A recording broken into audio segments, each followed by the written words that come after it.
Assalamualaikum warahmatullahi wabarakatuh. Halo pemirsa, apa kabar Anda hari ini? Beragam informasi akan kami hadirkan dari wilayah Indonesia bagian Barat. Bersama saya Wanasari, inilah kabar Sumatera selengkapnya.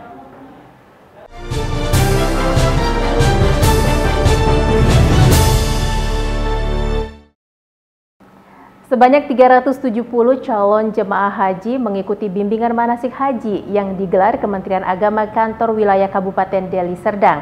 Bimbingan manasik haji membahas tentang kebijakan-kebijakan pemerintah dalam pelaksanaan haji tahun 2022. Berlangsung di Aula Kementerian Agama Kantor Wilayah Kabupaten Deli Serdang pada Sabtu lalu.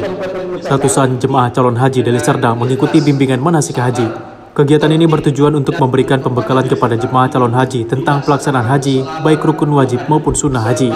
Bimbingan manasik haji diikuti sebanyak 145 dari calon jemaah haji laki-laki dan 125 calon jemaah haji perempuan di Kabupaten Deli Serdang. Acara ini dibuka oleh Bupati yang diwakilkan Asisten Pemerintahan Deli Serdang. Kemudian dilanjutkan dengan pembekalan manasik haji dan juga kesehatan ibadah jemaah oleh Kepala Kanwil Kemenak Provinsi Sumatera Utara dan Dinas Kesehatan Kabupaten Deli Serdang. Tujuannya agar mereka dalam melaksanakan ibadah haji dapat sesuai dengan rukun, wajib, dan sunnah-sunnah haji agar mereka hajinya menjadi mabrur dan mabrur. Dengan begitu, dengan manasik ini kita berharap mereka akan menjadi haji yang mandiri, tidak tergantung kepada pembimbing dan teman-temannya, tapi mereka bisa melaksanakan haji dengan baik. Harapan kita setelah diadakan kegiatan ini semoga jamaah haji kita paham betul-betul tentang pelaksanaan haji dan juga paham betul tentang menjaga kesehatan dan juga paham betul tentang budaya-budaya Arab agar mereka tidak melakukan suatu perjalanan-perjalanan yang menimbulkan resiko.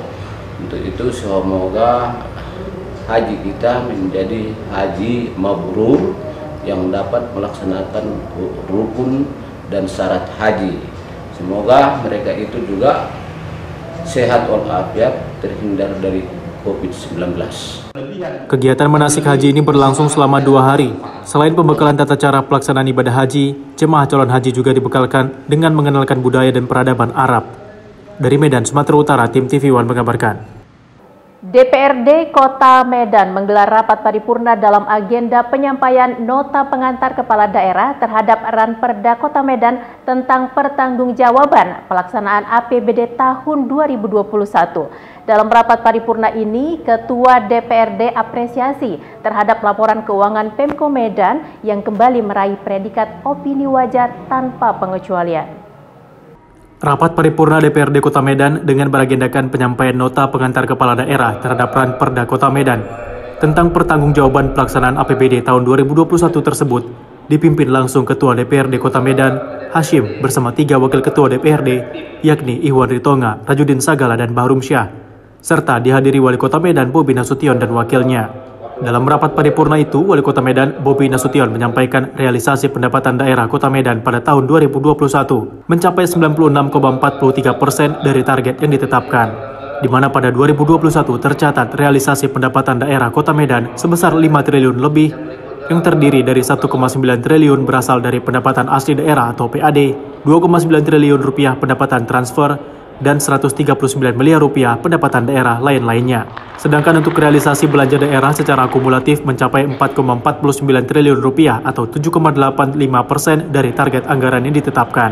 Wali Kota juga menyampaikan 2021 laporan keuangan pemerintah Kota Medan kembali meraih predikat opini wajar tanpa pengecualian atau WTP untuk kedua kalinya. Nah, kita lihat LHP yang disampaikan dalam paripurna, LHP dari BPK terhadap laporan keuangan Pemko Medan tahun 2021 itu mendapatkan opini WTP wajar tanpa pengecualian. Artinya sudah ada pengelolaan keuangan yang baik, ya, yang sesuai dengan norma-norma akuntansi yang berlaku. Ya. Nah, kita apresiasi atas capaian opini WTP wajar tanpa pengecualian yang diraih oleh Pemko Medan untuk laporan keuangan tahun anggaran 2021. Rapat paripurna tersebut selanjutnya akan dilakukan pandangan umum masing-masing fraksi DPRD Kota Medan, kemudian jawaban serta tanggapan kepala daerah. Dari Medan, Zulfahmi, Dodi, TV One mengabarkan. Ratusan hektar areal kawasan hutan produksi di kawasan bibir pantai timur di Kabupaten Langkat, Sumatera Utara kini berubah fungsi menjadi perkebunan kelapa sawit yang diduga dikelola secara ilegal oleh pengusaha. Anehnya, meski warga memiliki SK Menteri Lingkungan Hidup dan Kehutanan RI sejak 2018, namun warga tetap tidak bisa mengelola lahan tersebut untuk ditanami mangrove. Beginilah usaha warga kelompok tani mandiri yang terekam video amatir saat menanami lahan seluas 598 hektar yang berada di Desa Sungai Ular, Kecamatan Secanggang, Kabupaten Langkat, Sumatera Utara pada 21 Mei lalu. Saat warga kelompok tani akan menanami lahan yang sudah dimiliki dengan izin resmi melalui program izin usaha pemanfaatan hutan kemasyarakatan atau IUP HKM dari Kementerian Lingkungan Hidup dan Kehutanan Republik Indonesia sejak 2018 lalu, warga malah dihadang personel BRIMOB yang bertugas menjaga perkebunan kelapa sawit yang diduga ilegal. Warga pun sempat adu mulut dengan personel BRIMOB yang meminta warga tidak menanami lahan tersebut karena kepemilikan lahan masih belum jelas. Setelah dihadang personel BRIMOB, akhirnya ratusan warga pun sempat bertahan di luar gudang kelapa sawit yang didirikan oleh pemilik usaha yang menanami lahan seluas hampir 350 hektar dengan tanaman kelapa sawit. Itu kan kawasan hutan ya, hutan produksi. Nah, kemudian kenapa masyarakat bisa masuk dan mengelola kawasan tersebut? Itu dengan payung hukum P83 tahun 2016. Di mana di situ ada beberapa program, ya salah satunya HKM. Nah, HKM itulah yang diberikan izin kepada kelompok tani mandiri yang ada di situ sekarang ini. Izin itu diterbitkan oleh Kementerian Lingkungan Hidup dan Kehutanan, diterbitkan itu tahun 2018. Ada berapa luas? Total jumlah dari 5 kelompok itu kurang lebih sekitar 590-an hektar. Sementara itu, pihak pengusaha sendiri tak bisa ditemui di lokasi gudang kelapa sawit karena lokasi yang ada dan hanya ada para pekerja di lokasi itu. Warga berharap pemerintah dan kepolisian bisa menegakkan hukum seadil-adilnya agar surat keputusan dari Menteri Lingkungan Hidup dan Kehutanan Republik Indonesia bisa segera dijalankan demi menyelamatkan kawasan pesisir pantai timur dari pengerusakan alam dan habitatnya. Warga juga sudah membuat surat tertulis ke Presiden Joko Widodo terkait kasus ini dengan tembusan surat ke Kementerian Lingkungan Hidup dan Kehutanan Republik Indonesia, Kapolri, Komnas HAM, Ombudsman, Kapolda Sumatera Utara, dan Kapolres Langkat. Dari Langkat, Sumatera Utara, Taufik Hidayat, TV One mengabarkan. PT Samora, anak grup Tunas Baru Lampung, menjadi persoalan ratusan warga Ula Kedondong, Kecamatan Cenggal, Kabupaten Ogan Komering Ilir, Sumatera Selatan. Persoalan ini hingga ke rapat dengan DPRD Oki menyangkut ganti rugi lahan. Ratusan warga Ula Kedondong, Kecamatan Cenggal, Kabupaten Oki, Sumatera Selatan, mendatangi DPRD Oki menuntut kejelasan dari perusahaan kelapa sawit PT Samora dalam grup PT Tunas Baru Lampung. Atas tuntutan itu, 30-an warga berdialog dengan DPRD Oki, perwakilan pemerintah dan PT Samora untuk mempertanyakan lahan mereka yang diduga tidak jelas ganti ruginya. Selain itu, pergantian lahan dari warga hingga 11 juta rupiah per hektar. Diketahui pergantian lahan warga hingga 11 juta rupiah per hektar. Namun warga baru menerima Rp700.000 per hektar, sehingga warga meminta untuk segera dituntaskan.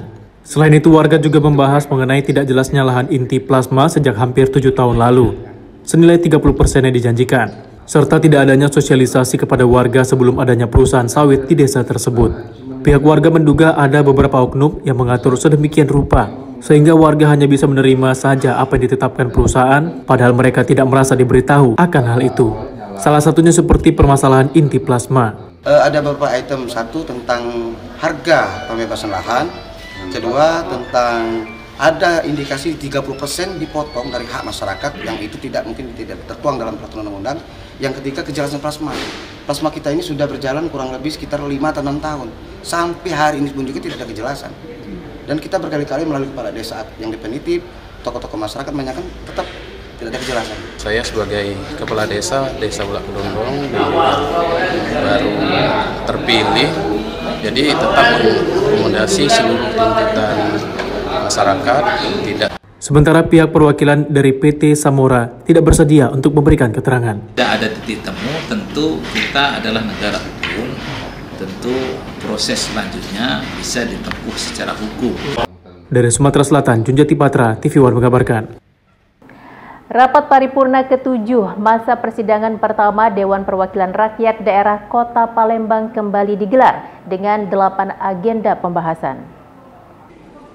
Dewan Perwakilan Rakyat Daerah Kota Palembang menggelar rapat paripurna ke-7 masa persidangan pertama di Gedung DPRD Kota Palembang, Jalan Gubernur Haji Bastari, Kelurahan 8 Ulu, Kecamatan Seberang Ulu, 1 Palembang. Rapat tersebut beragendakan laporan Bapemperda DPRD Kota Palembang terhadap pembahasan 3 rancangan peraturan daerah dan persetujuan bersama, pendapat akhir Wali Kota terhadap 3 rancangan peraturan daerah, laporan reses anggota DPRD Kota Palembang, penutupan masa persidangan 1 tahun 2022, pembukaan masa persidangan 2 tahun 2022, perpindahan susunan alat kelengkapan anggota DPRD Kota Palembang, pengumuman perubahan susunan keanggotaan fraksi Partai PKS, dan terakhir pengumuman pemberhentian pimpinan DPR dan pengumuman pengganti pimpinan DPRD sisa masa jabatan 2019-2024 fraksi Partai PDI Perjuangan.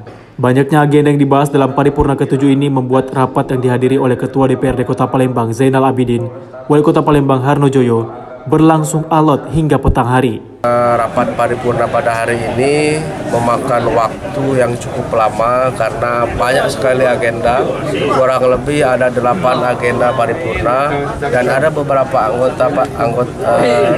kegiatan paripurna yang memang benar-benar menyita waktu kita, antara lain adalah laporan reses dari komisi-komisi, serta yang paling hikmat adalah paripurna perubahan alat kelengkapan dewan, serta tadi ada tambahan usulan pergantian pimpinan dari fraksi PD Perjuangan. Nah, tentunya ini memakan waktu karena untuk perubahan alat kelengkapan dewan itu ada tahapan pengumuman nama-nama, kemudian dilanjutkan dengan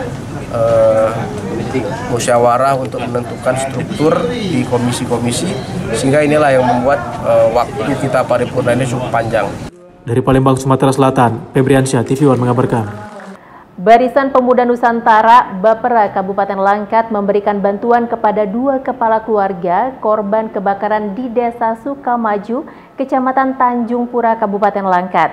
Bantuan yang diberikan ini sebagai bentuk kepedulian Bapera Langkat terhadap warga yang ditimpa musibah.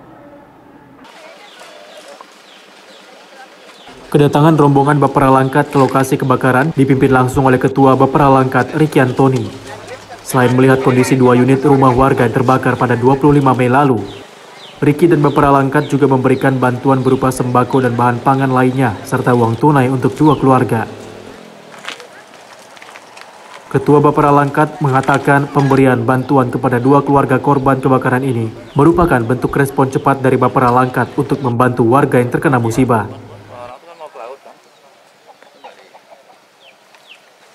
Bapera Langkat berharap dengan sedikit bantuan dari Bapera dapat meringankan beban kedua keluarga yang menjadi korban kebakaran.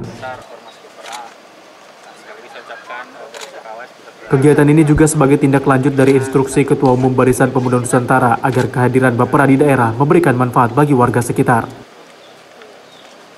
Meninjau lokasi kebakaran dini hari tadi, yang pertama tentu kita keluarga besar Bapera mengucapkan belasungkawa dan kehadiran kita ke sini sedikit ya membawa bantuan untuk keluarga korban.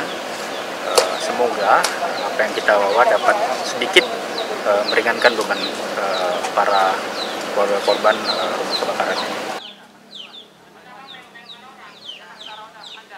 Kebakaran yang melanda 2 rumah warga milik Haidir dan Rahman, warga Dusun 7, Desa Sukamaju, Kecamatan Tanjung Pura, terjadi pada 25 Mei lalu. Kebakaran yang diduga akibat arus pendek aliran listrik ini mengakibatkan seluruh bagian rumah musnah terbakar, termasuk sejumlah sepeda motor milik kedua keluarga. Kerugian akibat kebakaran ini pun ditaksir hingga ratusan juta rupiah. Dari Langkat, Sumatera Utara, Taufik Hidayat, TV One mengabarkan. Kepala Dinas Kebudayaan, Pemuda dan Olahraga serta Pariwisata Kabupaten Deli Serdang menghadiri undangan Coffee Morning di TV One Biro Sumatera. Dalam kunjungan ini, Kadis menegaskan akan membangun dan mengembangkan destinasi pariwisata di Deli Serdang. Kepala Dinas Kebudayaan, Pemuda dan Olahraga serta Pariwisata Kabupaten Deli Serdang, Hoirum Rizal, berkunjung ke kantor TV One Biro Sumatera didampingi Kepala Bidang Pariwisata dan Ekonomi Kreatif Rahmi Khairani Nasution. Pengembangan wisata di Kabupaten Deli Serdang, baik wisata buatan maupun destinasi wisata yang sudah ada, menjadi topik pembahasan. Hoyrul Rijal menegaskan komitmennya dalam memajukan dan mengenalkan Kabupaten Deli Serdang ke kancah nasional maupun internasional dari sektor pariwisata. Selain itu, disebut Parpora Deli Serdang juga sedang memperdayakan potensi putra dan putri daerah melalui ajang Duta Pariwisata. Tujuannya adalah mendukung program-program pembinaan desa wisata, promosi dan edukasi demi pemulihan dan pengembangan destinasi wisata. Fokusnya pasti kami akan memperhatikan tempat-tempat destinasi pariwisata yang sudah ada di Deli Serdang. Fokus kita nanti di dataran tinggi, dataran rendah, dan dataran pesisir lah, laut. Itu fokus kita 3 sesuai dengan visi-visi Bapak Bupati. Jadi memang kita punya target-target untuk memprioritaskan tempat-tempat destinasi pariwisata, khususnya yang tadi saya sampaikan, dataran tinggi, dataran rendah, dan pesisir. Grand final Duta Wisata Deli Serdang itu di tanggal 3 Juni, dan ini sudah melalui proses yang ketat dan kebetulan diikuti oleh 20 kecamatan, di mana ada 22 kecamatan di Kabupaten Serdang, dan diikuti oleh 62 lebih putra-putri Deli Serdang, dan sekarang sudah terpilih 10 pasang. Itu yang direncanakan nanti grand finalnya di malam Sabtu tanggal 3 Juni 2022. Dari Medan, Sumatera Utara, tim TV One mengabarkan. Ratusan masyarakat kelompok sepakat tani yang berada di Kota Binjai, Sumatera Utara mengusahai kembali lahan yang diduga terbengkalai dan tidak dikuasai pihak manapun. Tindakan warga ini didasari karena masyarakat yang berprofesi sebagai petani akan berusaha demi menambah penghasilan keluarga mereka. Tindakan menggunakan lahan seluas hampir 60 hektar ini dilakukan warga masyarakat kelompok tani, sepakat tani, yang berada di lingkungan 9 Kelurahan Mencirim, Kecamatan Binjai Timur, Kota Binjai pada Senin 30 Mei lalu. Warga mentraktor lahan tersebut dan rencananya akan ditanami berbagai tanaman seperti jagung, ubi, dan lainnya. Menurut warga, lahan yang ada di Kota Binjai ini merupakan lahan yang terlantar dan bisa dijadikan ladang usaha oleh masyarakat sesuai dengan Undang-Undang Agraria Nomor 5 Tahun 1960 tentang lahan negara yang terlantar atau tidak dikelola. Meski saat ini lahan tersebut masih dikuasai pihak PT PN2 dengan ditanami tebu, namun warga menilai penguasaan yang dilakukan PT PN2 diduga cacat hukum karena di luar administrasi Kota Binjai. Sementara pihak PT PN2 memegang hak guna usaha yang ada di wilayah Kabupaten Deli Serdang. Warga menanami lahan tersebut untuk meningkatkan perekonomian warga sekitar.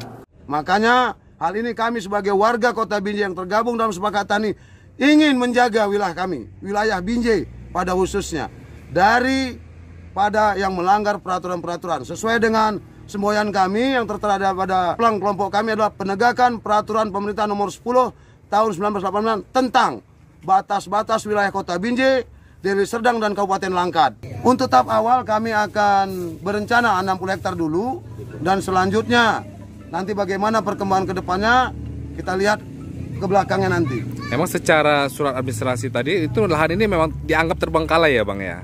Secara tidak langsung bukan nyata terbengkalai, artinya tanah yang dikuasai PPP tanpa alasan yang sah. Tanpa alasan yang sah. Itu menurut kami. Karena tidak sesuai dengan HGU yang ditunjukkan kepada kami. Sementara itu, pihak PT PN2 Kebun C Semayang yang ditemui di Mapolres Binjai masih enggan untuk berkomentar.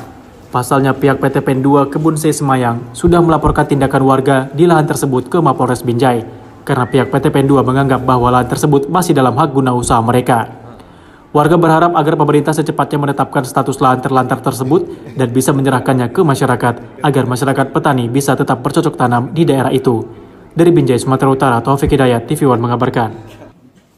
Bupati Batubara Zahir menerima penghormatan dan penghargaan dari masyarakat cinta mangrove sebagai sosok yang peduli terhadap hutan mangrove dan UMKM. Acara digelar di Pantai Sejarah Perupuk 50, Kabupaten Batubara, Sumatera Utara.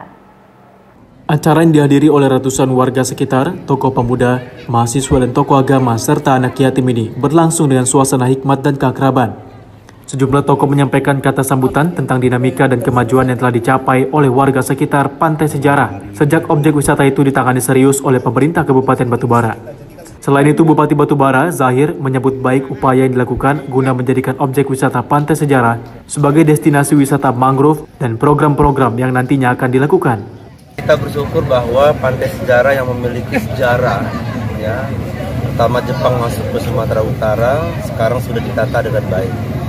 Yang kedua, di masa pandemik, ya, pemerintah pengen menumbuhkan peningkatan pendapatan, meningkatkan perekonomian masyarakat melalui penataan Pantai Sejarah, dan kedua-duanya sekarang sudah kelihatan mulai menuju kepada cita-cita kebersamaan. Nah, ini kita jadikan wisata lingkungan, ya, wisata lingkungan mangrove, tapi dia punya ikon tersendiri bahwa karena Batubara ini garis pantainya 62 kilo dan banyak nelayan.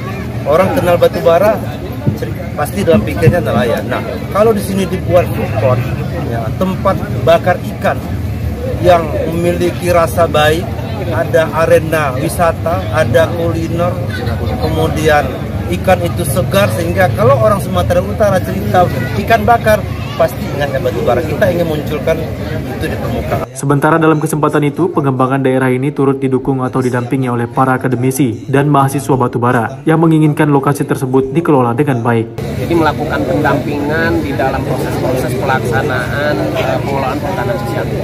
Termasuk kami sekarang sedang menyusun rencana kelola perhutanan sosialnya. Jadi kegiatan-kegiatan yang akan dilakukan oleh Pak Jiji di kelompok itu sedang kami susun rencana-rencana kegiatan, baik rencana 10 tahun maupun 5 tahun.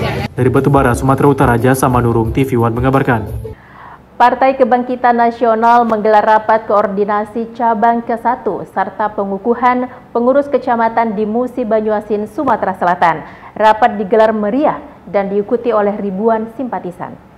Rapat koordinasi cabang ke-1 Partai Kebangkitan Nusantara digelar meriah di Aula Wisma Atlet Kota Sekayu, Musi Banyuasin, Sumatera Selatan pada 25 Mei lalu. Dalam rapat koordinasi cabang ke-1 itu, pimpinan daerah Partai Kebangkitan Nusantara Sumatera Selatan juga mengukuhkan 15 pengurus kecamatan. Dalam rapat itu turut dihadiri oleh ribuan simpatisan serta pengurus partai.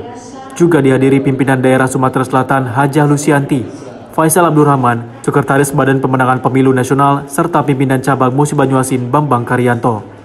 Para simpatisan juga sangat antusias dalam mengikuti rapat koordinasi cabang ke-1 Partai Kebangkitan Nusantara, bahkan berharap sosok Hajah Lusianti bisa membawa Partai Kebangkitan Nusantara menjadi partai pemenang pemilu, khususnya di Musi Banyuasin.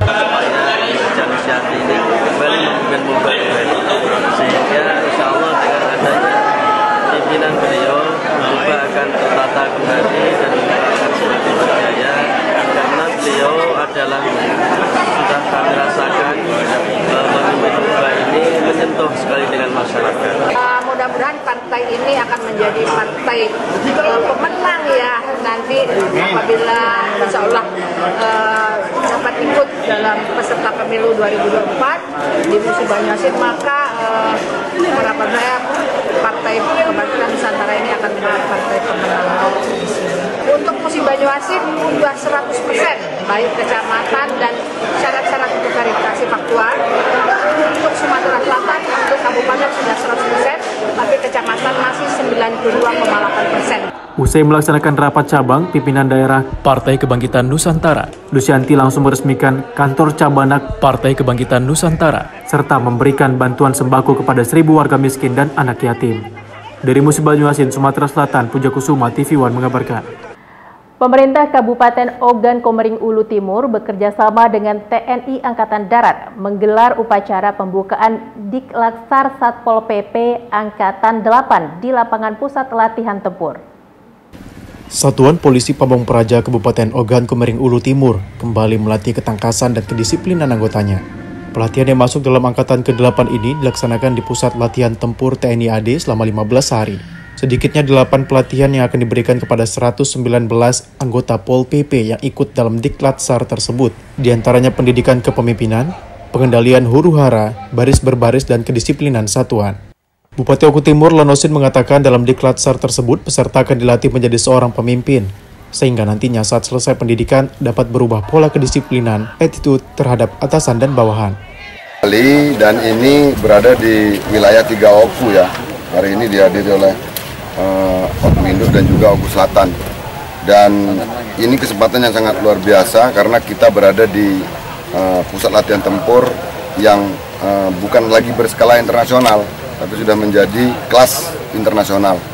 Dan ini mudah-mudahan dapat mencetak generasi yang berjiwa kepemimpinan yang handal dan tentu fisik yang kuat. Peserta ini itu kita jumlahnya 196.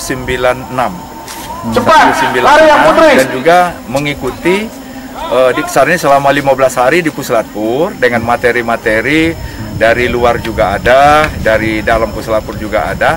Setelah selesai dari Puslatpur ini, anggota saya ini keluar, nanti mungkin istirahat 2 hari, nanti ada lagi lanjutan yang akan kita serahkan dengan Polres untuk belajar PHH. Cepat, ya putri, lari. Tidak ada jalan, lari cepat. Setelah dilatih di Puslatpur, seluruh peserta akan diarahkan di Polres untuk proses pembelajaran huru-hara. Dari Kabupaten Oku Timur, Sumatera Selatan, Herman Sawiran, Bagus Mihargo, TV One mengabarkan. Sempat tertunda sidang gugatan perdata terkait pembunuhan Cikok alias Taslim 20 tahun silam kembali digelar dengan agenda penyerahan bukti surat tambahan dari penggugat kepada pihak pengadilan. Sempat tertunda, sidang gugatan secara perdata terkait kasus melawan hukum tentang pembunuhan Taslim alias Cikok 20 tahun silam. Pengadilan kembali menggelar sidang di ruang Cakra Pengadilan Tanjung Balai Karimun. Adapun agenda pada sidang lanjutan ini masih mendengarkan saksi-saksi serta penyerahan tambahan bukti surat oleh pihak penggugat Robianto dengan tergugat Presiden, Polri, Kejaksaan dengan turut penggugat Chun Heng atau Alex, Eang, dan Dafu. Adapun penyerahan alat bukti berupa surat dari Pengadilan Tanjung Pinang tentang penetapan tergugat 1, CH, dan 2, Dafu pada tahun 2020 kepada pihak Kejaksaan dan pihak Polres Karimun yang tidak melaksanakan putusan tersebut. Kuasa hukum penggugat John Astro mengatakan akan menyerahkan surat pamungkas dari PN Tanjung Pinang tertanggal 29 September 2020. Karena kan mereka itu memberikan alasan atas gugatan kita tidak menerima penetapan. Tetapi pengadilan berdasarkan surat dia tadi, ya, mereka sudah memberikan penetapan itu kepada Kejaksaan dan kepada Polres, kepada tergugat 1, 2, dan 3. Jadi tidak ada alasan tidak menerima penetapan itu lagi. Sudah sangat jelas. Si Chung Heng ini, Dwi Untung ini tersangka dan dia harus diproses secara pidana dan harus ditahan. Itu perintah pada saat itu. Padahal itu kan penetapan itu dibacakan, ada JPU di situ. Kemudian salinan ini petikan juga diberikan kepada Kejaksaan dan Kepolisian, tapi sampai sekarang tidak dilaksanakan. Sementara itu, kuasa hukum tergugat 2, Wandi, mengatakan hanya mengikuti proses-proses dari pengadilan terkait gugatan ini. Dalam hal acara perdata, ya masih pihak itu memang punya kewajiban untuk membuktikan. Jadi itu ya memang sudah memenuhi ketentuan hukum acara perdata. Jadi tidak itu sah-sah saja. Namun ya kami di pihak tergugat juga mempunyai hak yang sama untuk membuktikan dari yang telah kami ungkapkan dalam jawaban-jawaban kami sebelumnya. Dari Karimun, Kepulauan Riau, Alboin, Jupri, TV One mengabarkan. Mahasiswa Lira Sumut berunjuk rasa di Kejaksaan Tinggi Sumatera Utara. Masa menuntut keadilan korban mafia tanah di Sumut yang terkesan kebal hukum. Puluhan mahasiswa yang tergabung dalam Lumbung Informasi Rakyat atau Lira Sumut berunjuk rasa di depan kantor Kejaksaan Tinggi Sumatera Utara, Jalan Ahana Sutir, Medan. Dalam orasinya, masa menuntut keadilan korban mafia tanah di Sumatera Utara yang terkesan kebal hukum. Masa juga menuntut terkait kasus penipuan yang dialami korban Ahmad Kusnan dengan terlapor Sujono dan telah ditetapkan tersangka oleh Polda Sumatera Utara. Namun hingga kini Kejatisu belum memproses penanganan dan penyelesaian perkara atau P21. 1 jam melakukan aksi, pihak Kejaksaan Tinggi Sumatera Utara menerima perwakilan massa dan meminta laporan resmi untuk ditindaklanjuti. Kita dari Dewan Pimpinan Wilayah Mahasiswa Lira Provinsi Sumatera Utara datang di Kejaksaan Tinggi Sumut melakukan aksi unjuk rasa dengan damai, mempertanyakan ada peristiwa hukum yang kita duga ada dugaan kasus penipuan pasal 378 di situ yang sudah ditetapkan tersangka dari Polda Sumut, kemudian berkasnya sudah dikirim ke Kejati namun sampai sekarang belum P21. Nah, ini kita pertanyakan ada apa? Berkas ini belum P21 sampai sekarang. Harapan kita sebagai masyarakat Sumatera Utara bahwa penegakan hukum ini harus adil, semua harus sama di mata hukum, tidak boleh tebang pilih. Kita sebagai masyarakat menginginkan bahwasanya semua masyarakat mendapatkan hak haknya sebagai masyarakat untuk mengakses hukum di Sumatera Utara ini. Sebelumnya terlapor Sujono menawarkan bisnis tanah perkebunan seluas 150 hektar kepada pelapor Ahmad Kusnan. Ahmad Kusnan mengalami kerugian 500 juta rupiah dan dijanjikan tanah seluas 25 hektar. Atas peristiwa itu, Ahmad Kusnan melaporkan Sujono dengan kasus penipuan ke Polda Sumatera Utara. Dari Medan, Sumatera Utara, Amidal Yauzar, TV One mengabarkan. Sidang LKPJ Bupati Pakpak Barat di DPRD Pakpak Barat menuai protes dari anggota DPRD. Aksi protes terjadi setelah adanya informasi terkait proyek pembangunan PLTM di Desa Pardomuan, Kecamatan Sitelu Taliurang JH yang diduga tidak memiliki izin lingkungan dan izin IMB hasil RDP di DPRD Pakpak Barat. Beginilah suasana di lokasi proyek pembangunan PLTM PT Sel di Desa Pardomuan, Kecamatan STTE Julu yang saat ini terus melakukan kegiatan, padahal kegiatan proyek pembangunan ini hingga saat ini diduga belum memiliki izin lingkungan hidup dan izin IMB dari pemerintah Kabupaten Pakpak Barat. Dalam sidang LKPJ Bupati Pakpak Barat di gedung DPRD Pakpak Barat menuai aksi protes dari sejumlah anggota DPRD. Aksi protes ini dikarenakan adanya temuan pencemaran lingkungan di Sungai Lai Ordi setelah adanya kegiatan proyek pembangunan PLTMH tersebut. Selain itu, DPRD Pakpak Barat menemukan adanya dugaan kegiatan pembangunan PLTMH tersebut tidak memiliki izin lingkungan dan izin IMB. Hal ini setelah adanya RDP digelar anggota DPRD dengan mengundang pihak PT, Sel, dan Pemkab Pakpak Barat. Selain itu, menurut sejumlah anggota DPRD Pakpak Barat, mereka cukup kecewa kepada Bupati Pakpak Barat yang memimpin peletakan batu pertama pembangunan PLTM yang diduga tidak memiliki izin itu.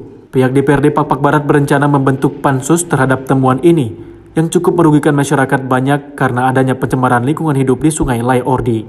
Kita dari seluruh anggota DPRD, kita berencana membuat pansus PT Selgate. Bang, hasil temuan DPR ada nggak? Udah mulai kerusakan lingkungan yang terlihat apa?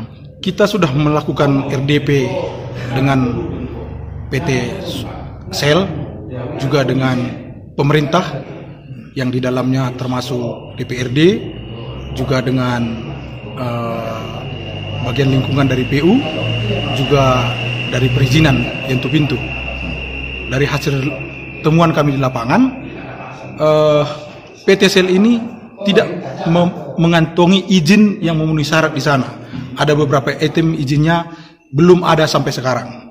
Dan bahkan kondisi di lapangan kami lihat, dan saya turun langsung ke lapangan, PT Sel sudah melakukan kesalahan fatal. Tanpa mendapatkan izin tersebut, mereka sudah membuang tanah ke sungai, sehingga terjadi pendangkalan sungai, merusak lingkungan, juga habitat air tawar kita yang ada di Ordi. Dari Pakpak Barat dibutuhkan itu adalah IMB, izin bangunan.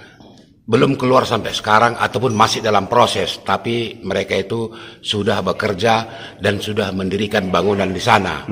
Hasil pekerjaan orang itu sehingga air Leordi keruh 24 jam, merusak lingkungan. Oleh karena negara kita inilah negara hukum, kepada pihak hukum maunya ikut serta untuk menindaklanjuti bagaimana kebenaran yang ada di PLTMH orang Julu. Kira-kira begitulah dari. Sementara itu, menurut Kadis Perizinan Pemkab Pakpak Barat, mengakui kegiatan proyek pembangunan PLTM Lai Ordi, Desa Pardomuan, memang belum mengantongi izin dikarenakan izin lingkungan dan izin IMB masih dalam proses pengurusan. Namun terkendala dikarenakan adanya pemindahan lokasi dari Samosir ke Kabupaten Pakpak Barat.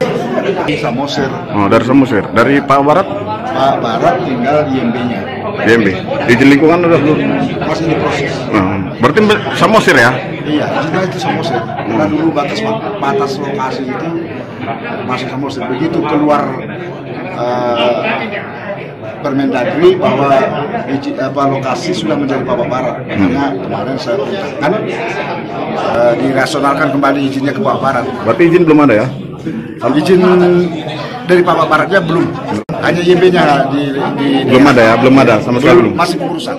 DPRD Pakpak Barat berencana akan melaporkan hal ini ke pihak penegak hukum dikarenakan akibat dampak pembangunan PLTM, di mana Sungai Lai Ordi yang awalnya jernih kini terlihat sangat kotor. Dari Kabupaten Pakpak Barat, Irfan, TV One mengabarkan. Puluhan warga Desa Kepayang, Kecamatan Bayung Lincir, Musi Banyuasin, Sumatera Selatan mendatangi kantor Pengadilan Negeri Sekayu. Warga menuntut pihak perusahaan pabrik kelapa sawit yang mencemari lingkungan akibat limbah pabrik.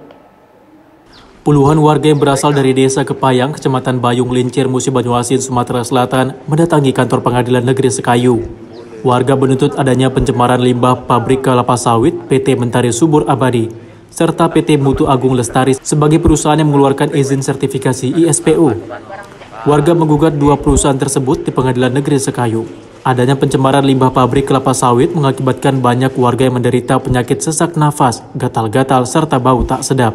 Pihak Dinas Lingkungan Hidup Kabupaten Musi Banyuasin menyatakan bahwa PT Mentari Subur Abadi telah melebihi baku mutu lingkungan yang dikeluarkan pada tanggal 11 November 2020. Ini kami mewakili masyarakat Desa Kepayang sehubungan dengan masalah pencemaran lingkungan yang dilakukan salah satu perusahaan perkebunan sawit, yaitu PT Mentari Subur Abadi, yang setahuan kami itu anak perusahaan dari Indo Agri dan juga Salim Ipomas Pratama. Jadi kami hadir di sini untuk melakukan gugatan secara perdata atas kasus pencemaran yang dilakukan oleh PT Mentari Subur Abadi yang berada di Desa Marang. Pencemaran apa itu, Pak? Pencemaran lingkungan, Pak. Berupa apa? Limbah, Pak. Limbah sawit. Sementara pihak perusahaan PT Mutu Agung Lestari mengeluarkan izin sertifikasi ISPO kepada PT Mentari Subur Abadi sudah sesuai dengan standar. Kemarin ada 19 ketentuan yang belum bisa dilaksanakan oleh PT Mentari Subur Abadi. Nah, itu dari tahun sekitar 2017, nah ada beberapa ketentuan yang belum mereka laksanakan. Tapi dari tahun 2017 hingga tahun 2019 itu telah dipenuhi oleh mereka. Jadi sertifikatnya itu keluarnya tuh di 2019? Iya. Sebelum pencemaran ya Bang ya? Iya. Usai melakukan gugatan secara perdata di Pengadilan Negeri Sekayu, rencananya warga akan melanjutkan gugatan secara hukum. Dari Musi Banyuasin, Sumatera Selatan, Pujakusuma TV One mengabarkan. Guna mempererat kerukunan dan kekompakan pensiunan Perkebunan Nusantara, keluarga besar Forum Komunikasi Purnakarya Perkebunan Nusantara atau FKPPN menggelar halal bihalal yang turut dihadiri ratusan anggota dan pengurus DPW se-Indonesia. Pelaksanaan halal bihalal yang digelar keluarga besar Forum Komunikasi Purnakarya Perkebunan Nusantara atau FKPPN berlangsung di Medan Club Kota Medan. Mengangkat tema Kita Perkokoh Silaturahmi, Kebersamaan dan Kepedulian Sesama Purnakarya, menghadirkan 200 anggota atau keluarga FKPPN yang merupakan pensiunan perkebunan. Serta tak luput hadir para pengurus DPW se-Indonesia dan turut mengundang Direktur Holding dan jajaran Direksi PTPN 1 hingga 14. FKPPN siap mengawal perubahan demi kemajuan PTPN. Telah berdiri 27 Oktober 2019, FKPPN merupakan perkumpulan yang bernafaskan kekeluargaan dan menjadi sumber inspirasi yang menjiwai setiap anggotanya untuk memberikan yang terbaik bagi Purnakarya Perkebunan Nusantara. Dengan memiliki visi, yakni menjadi wadah kekuatan kontrol sosial terhadap tata kelola PTPN dan berkontribusi dalam mewujudkan keadilan dan kesejahteraan hidup Purnakarya Perkebunan Nusantara 1 hingga 14 berdasarkan Pancasila dan Undang-Undang Dasar 1945. Serta memiliki misi diantaranya membangun hubungan silaturahim dan merekatkan persatuan antar seluruh Purnakarya Perkebunan Nusantara 1 hingga 14, menjembatani perjuangan nasib Purnakarya dan karyawan aktif di PTPN. Himbauan saya kepada yang pertama kepada para pensiun semua tadi itu kompak-kompaklah kita kalau ada hal-hal yang susah atau perlu bantuan ya sampaikan kepada kita, kalau kita mampu kita bantu. Dan kepada pimpinan perusahaan ya kita harapkan SHT yang belum dibayar, bayarlah, karena itu sebenarnya bukannya utang begitu saja, memang hak karyawan yang harus dibayar. Dari Medan, Sumatera Utara, Zulfahmi TV One mengabarkan. Bupati Lampung Utara Budi Utomo mengingatkan pegawai negeri sipil di lingkungan pemerintah daerah Lampung Utara untuk menjaga kedisiplinan. Hal itu disampaikan Bupati saat memimpin apel pada Senin 9 Mei 2022 lalu. Bupati Lampung Utara Budi Utomo mempercayakan kedisiplinan para pegawai negeri sipil kepada para kepala organisasi perangkat daerah atau OPD yang terus dikoordinasi oleh para asisten dan sekda. Hal tersebut disampaikan Bupati Budi Utomo saat memimpin apel pagi hari pertama kerja setelah liburan Hari Raya Idul Fitri 1443 Hijriah dan cuti bersama tahun 2022 pada Senin 9 Mei 2022 di halaman kantor Pemda setempat. Apel bersama dihadiri oleh Sekretaris Daerah, Leko, staf ahli, asisten, seluruh kepala OPD dan pegawai di lingkungan pemerintah Kabupaten Lampung Utara. Saat menyampaikan sambutan, Bupati Lampung Utara juga mengucapkan Selamat Hari Raya Idul Fitri 1443 Hijriah dan memohon maaf lahir dan batin kepada seluruh pejabat dan pegawai. Ia kembali menyinggung pelaksanaan puasa di bulan suci Ramadan dan Hari Raya Idul Fitri berjalan dengan baik, lancar, dan aman karena kesiapsiagaan para petugas dari seluruh jajaran. Tadi saya langsung mengambil apel pagi di halaman Kabupaten Utara. Alhamdulillah kalau kehadiran ASN di apel pagi tadi itu lebih dari 95%. Tetapi kita juga sedang rapat ini baru melakukan sidak ke OPD terkait yang lainnya. Kita karena masih di level 2 ini juga harus memperhatikan protokol kesehatan. Tetapi disiplin menjadi kunci utama untuk keberhasilan suatu kegiatan atau program. Budi juga menyebut Pemkab Lampung Utara bisa melaksanakan salat Idul Fitri bersama setelah 2 tahun ditiadakan. Meski demikian, ia mengingatkan Lampung Utara masih dalam status level 2. Setiap kegiatan masih harus menerapkan protokol kesehatan. Bupati Lampung Utara juga menyebut kehadiran ASN pada hari pertama kerja mencapai 95%. Ia mengharapkan kedisiplinan itu dipantau terus oleh para kepala OPD, termasuk dalam menjaga hubungan dan komunikasi antar bagian di lingkungan Pemkab. Dari Lampung Utara, Lampung, Pujiansyah, TV One mengabarkan. Pisah sambut dan prosesi pelepasan Bupati dan Wakil Bupati Pringsewu periode 2017 sampai 2022, Sujadi dan Fauzi beserta istri berlangsung harum. Acara ditandai dengan pemberian cindera mata dan pengalungan bunga, serta iring-iringan menuju kendaraan oleh PJ Bupati Pringsewu dan Forkopimda Pringsewu. Dalam sambutannya, PJ Bupati Pringsewu, Adi Erlansyah menyampaikan bahwa keberadaannya untuk mengisi kekosongan jabatan Bupati dan Wakil Bupati yang telah berakhir masa jabatan pada 22 Mei 2022 lalu, hingga dengan terpilihnya Bupati definitif di 2024 mendatang. Penunjukan PJ Bupati ini sesuai dengan peraturan perundang-undangan, yaitu pejabat pimpinan tinggi pratama. Oleh karena itu, saat ini dirinya juga menjabat sebagai Kepala Badan Pendapatan Daerah Provinsi Lampung, serta merangkap sebagai pejabat Bupati Pringsewu. PJ Bupati Pringsewu meyakini bahwa kinerja para pejabat di Kabupaten Pringsewu sudah mumpuni. Ia sudah beberapa kali dipercaya oleh Bupati Pringsewu, Sujadi, untuk menjadi Ketua Panitia Seleksi Jabatan Pimpinan Tinggi Pratama, sehingga sedikit banyaknya sudah mengenal dan merupakan keberuntungan bagi dirinya dalam melaksanakan tugas di Kabupaten Pringsewu.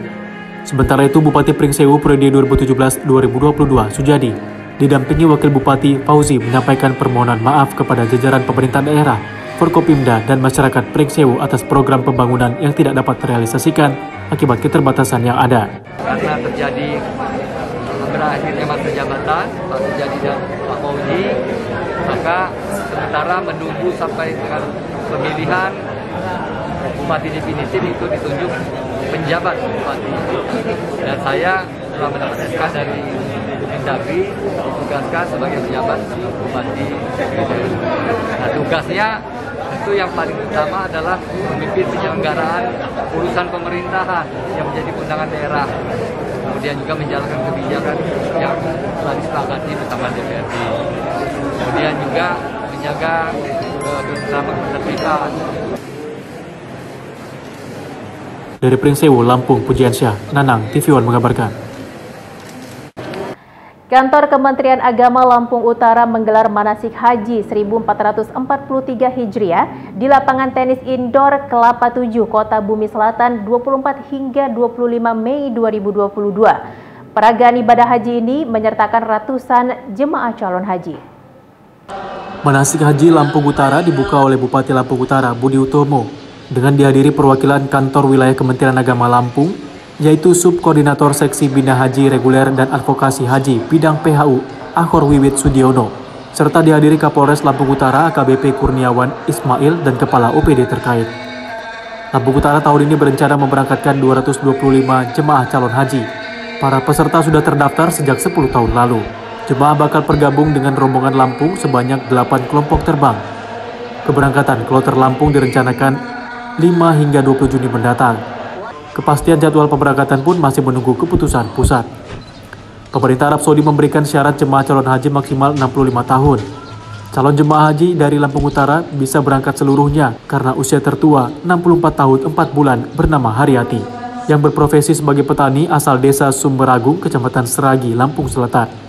Haryati sangat berbahagia karena tak menyangka bisa berangkat haji tahun ini.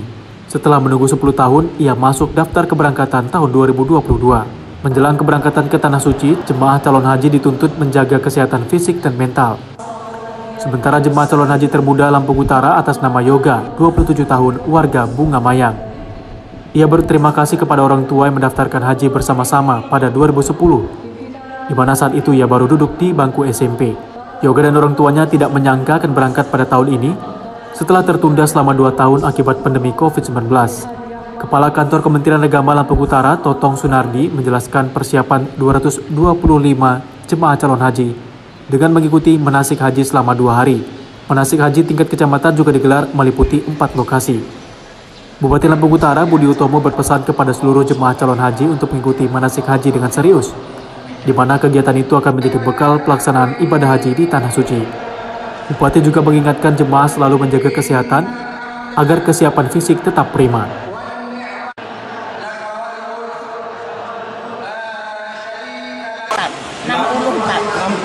Ya. Iya. Kita sudah berapa lama daftar? Tahun 2012. 2012. Iya. Sampai sekarang baru diberangkati. Iya. Yang Juli sudah akan berangkat, terus ada corona itu tadi itu enggak jadi. Harusnya berangkatnya kapan, Bu? Ya. Ini saja kurang bisa hanya SAP yang diambil. Gimana perasaan kita, senang nggak, Bu? Ya, senang lah. Senang. Persiapan kita gimana nih, Bu?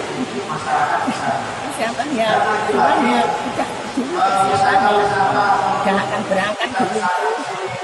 Sebelumnya kita nyangka nggak bakalan berangkat gitu? Ya enggak. Nggak nyangka ya? Enggak nyangka. Kita mau berangkat haji dan kita yang termuda di antara rombongan, Bang. Alhamdulillah senang ya, Bang, ya, tentunya di usia yang muda saya diizinkan sama Allah Subhanahu wa Ta'ala untuk berangkat ke Tanah Suci. Dan tentunya saya juga terima kasih untuk pada orang tua saya karena sewaktu pendaftaran kita alhamdulillah sekeluarga, Om. Jadi satu keluarga, sewaktu itu kita pendaftaran dari kelas 3 SMP, kurang lebih tahun 2010-an ya. Dan sampai detik ini ditunda pun 2 tahun ini ya, alhamdulillah hari kedepannya kita diberi kesempatan segera berangkat di tahun ini. Jadi kita daftar 2010 ya? Sekitar 2010, itu sekitar kelas 9 SMP. Harusnya kapan jadi jadwal pemberangkatan? Jadwal seharusnya itu kan tahun 2020 ya, cuman karena ada pembatasan dan adanya wabah pandemi COVID-19 itu jadi dimundurkan 2 tahun. Yang berangkat 225 calon jamaah haji. Itu dari Lampung Utara saja atau ada dari kabupaten lain? Enggak, ini nanti kalau terbentuknya itu kloternya pasti dengan kabupaten lain karena satu kloter itu berjumlah 406. Nah, sementara dari Lampung Utara kan hanya 255. Nanti sisanya pasti bergabung dengan kelompok lain dari kabupaten lain. Jamaah tertua, Pak? Jamaah tertua Sutira. Usianya 64 3 bulan. Selain dari di sini, Pak, apakah nanti ada penyelenggaraan dari manasik yang lain, Pak, di kecamatan atau KUA? Oh iya, jadi penyelenggaraan tingkat kabupaten dilaksanakan hari ini selama 2 hari. Kemudian nanti tingkat kecamatan yang akan dilaksanakan di KUA sebanyak 4 hari. Nanti Kabupaten Lampung Utara hanya membuat 4 titik saja. Jadi ada. Alhamdulillah ini pada hari ini pemerintah daerah Kabupaten Lampung Utara melalui Kemenak melaksanakan manasik haji tingkat kabupaten selama 2 hari. Dan hari ini pun sekaligus nanti membagikan kelompok-kelompok dan regu-regunya. Kemudian saya berpesan kepada jamaah haji Lampung Utara pertama kali jaga kesehatan, karena ibadah haji ini adalah ibadah fisik yang harus kita perhatikan kesehatan. Kemudian harus disiplin di mana kita berada di regu dan kelompoknya, sehingga pada saat pelaksanaan ibadah nanti kita tidak saling mencari, saling menunggu. Nah, ini secara teknis nanti mungkin disampaikan oleh Kemenang melalui petugasnya pada ketua kelompok dan ketua regu-regunya, juga kepada para jamaah.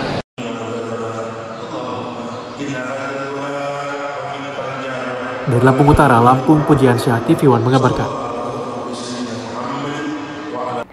Bertemakan membentuk generasi insan yang kreatif dan berakhlak mulia, pesantren Tahfizul Quran Smart Center di Kecamatan Persetuan Deli Serdang menggelar wisuda tahfiz akbar dan pelepasan siswa kelas 9 angkatan ke-1. Sebanyak 355 anak didik dari pesantren Tahfizul Quran Smart Center, Yayasan Halimatus Sa'diyah Amaliyah Indonesia di Kecamatan Persetuan Deli Serdang Sabtu kemarin mengikuti wisuda tahfiz akbar. Wisuda tahfiz akbar ini dimulai tingkat TK, SD, SMP, LTQ, MDTA, Angkatan 4 dan perlepasan kelas 9 Angkatan ke-1 ini berlangsung haru, di mana sejumlah santri penghafal Al-Quran 30 juz turut diwisuda dengan diberikan penghargaan berikut dengan orang tuanya. Pada wisuda tersebut tidak sedikit para undangan meneteskan air mata bahagia dan bangga atas apa yang diraih para penghafal Quran. Sementara dari jumlah 355, sebanyak 349 anak sudah menguasai hafalan Al-Quran mulai 1 juz hingga 26 juz. Ketua Yayasan Halimatus Sa'diyah Amaliyah Indonesia, Muhammad Alwi Batubara, berharap para anak didik yang diwisuda tersebut tak lupa untuk terus menghafal Quran. Acara ini pun turut dihadiri oleh Ketua Pembina Yayasan Halimatus Sa'diyah Amaliyah Indonesia, Zahirman. Itu mulai dari PAUD, TK, SD, SMP, Lembaga Tahfizul Quran dan MDTA. Jadi 349-nya ya itu sudah menguasai 1 juz sampai 26 juz. Yang kita luar biasa takjub ya tentang kebesaran Allah ini, sesuatu yang mungkin memang tidak kita sangka. Ada 6 orang dari anak kita kelas 9 saat ini yang akan tamat ini, biarpun mereka itu sudah bisa menghafalkan Quran pada waktu mereka berada di kelas 8. Itu sebanyak 30 juz. Pesantren Tahfizul Quran Smart Center juga memberikan apresiasi kepada siswa penghafal Al-Quran 30 juz dengan memberikan uang sekolah gratis selama 3 bulan. Dari Deli Serdang, Sumatera Utara, Zulfahmi, Dodi, TV One mengabarkan. PJ Bupati Musi Banyuasin dilantik setelah habisnya masa jabatan Bupati Musi Banyuasin dan Wakil Bupati yang lama periode 2017 sampai 2021. Pelantikan PJ Bupati Musi Banyuasin dilaksanakan di Gria Agung Gubernur Sumatera Selatan. Gubernur Sumatera Selatan secara resmi melantik PJ Bupati Musi Banyuasin Apriyadi dengan menjalankan SK Menteri Dalam Negeri nomor 131/1.6 2022. Pelantikan dilaksanakan di Gria Agung Gubernur Sumatera Selatan pada Senin 30 Mei lalu. Pelantikan PJ Bupati Musi Banyuasin ini dihadiri oleh para pejabat Dinas Provinsi Sumatera Selatan, serta pejabat Dinas Pemkab Musi Banyuasin, Kapolda Sumatera Selatan, serta Pangdam 2 Surijaya dan seluruh anggota DPRD Musi Banyuasin.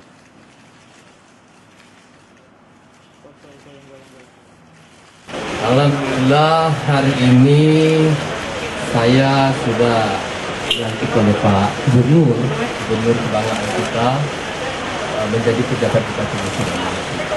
Ini adalah amanah sekaligus tugas yang diberikan oleh negara melalui tangan Pak Herman Deru kita bagi saya untuk menjalankan kegiatan-kegiatan program pembangunan untuk mensejahterakan membangun Kabupaten Musi Banyuasin. Secara hikmat tadi kita sudah mengikutinya sumpah dan pelantikan bagi penjabat Bupati Musi Banyuasin. Saya ucapkan selamat kepada saudara Apriyadi dan istri yang saat ini menjadi penjabat Ketua Tim Penggerak PKK Musi Banyuasin. Selain dilantiknya PJ Bupati Musi Banyuasin oleh Gubernur Sumatera Selatan Herman Deru, Ketua Tim Penggerak PKK Musi Banyuasin Asna Aini juga dilantik oleh Ketua Tim Penggerak PKK Provinsi Sumatera Selatan Febrita Lustia Herman Deru. Dari Musi Banyuasin, Sumatera Selatan, Puja Kusuma, TV One mengabarkan. Informasi tadi sekaligus menutup program Kabar Sumatera. Jangan lupa update berita terkini lainnya di kanal tvOneNews.com. Saya Wanasari dan seluruh kerabat kerja yang bertugas mengucapkan terima kasih. Assalamualaikum warahmatullahi wabarakatuh dan sampai jumpa.